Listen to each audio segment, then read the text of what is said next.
शख्स कोई ऐसा चाहता हूं मैं जो बिन कहे मुझे समझ सके। मेरी खामोशियों को पढ़कर मेरे जज्बातों को परख सके। शख्स कोई ऐसा चाहता हूं मैं जो बिन कहे मुझे समझ सके। मेरी गहराइयों में ढलकर मेरे एहसासों से मिल सके। वो मेरे आंसुओं में घुलकर उसे मुस्कुराहटों में बदल सके। मेरे लफ्जों को नजरअंदाज कर वो मेरी रूह को सुन सके। पूरी कायनात को छोड़कर यकीन मुझ पर ही कर सके। शख्स कोई ऐसा चाहता हूं मैं जो बिन कहे मुझे समझ सके। मेरी खामियों को चुनकर उन्हें खूबियों में बदल सके। मेरी उलझनों को सुलझाकर वो खुद मुझ में ही उलझ सके। शख्स कोई ऐसा चाहता हूं मैं जो बिन कहे मुझे समझ सके।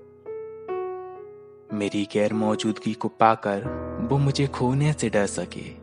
मेरे टूटे ख्वाबों को जोड़कर उन्हें मेरी हथेली पर रख सके। शख्स कोई ऐसा चाहता हूं मैं जो बिन कहे मुझे समझ सके। मेरे पैरों के लड़खड़ाने पर वो मेरे हाथों को पकड़ सके। मेरी बंजर जमी को छोड़कर मुझे लेकर आसमां में उड़ सके।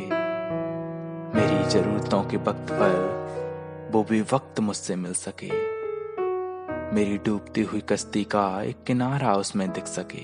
शख्स कोई ऐसा चाहता हूं मैं जो बिन कहे मुझे समझ सके। हो इंसान या कोई फरिश्ता, बस मेरा सुकून वो बन सके। अपने उजालों को छोड़कर वो मेरे अंधेरों से लड़ सके। हार भी जाऊं अगर उससे तो जीत मुझे ही मिल सके। मेरी राह के गहरे सवालों का वो एक काबिल जवाब बन सके। शख्स कोई ऐसा चाहता हूं मैं जो एक बार ही सही बिन कहे मुझे समझ सके।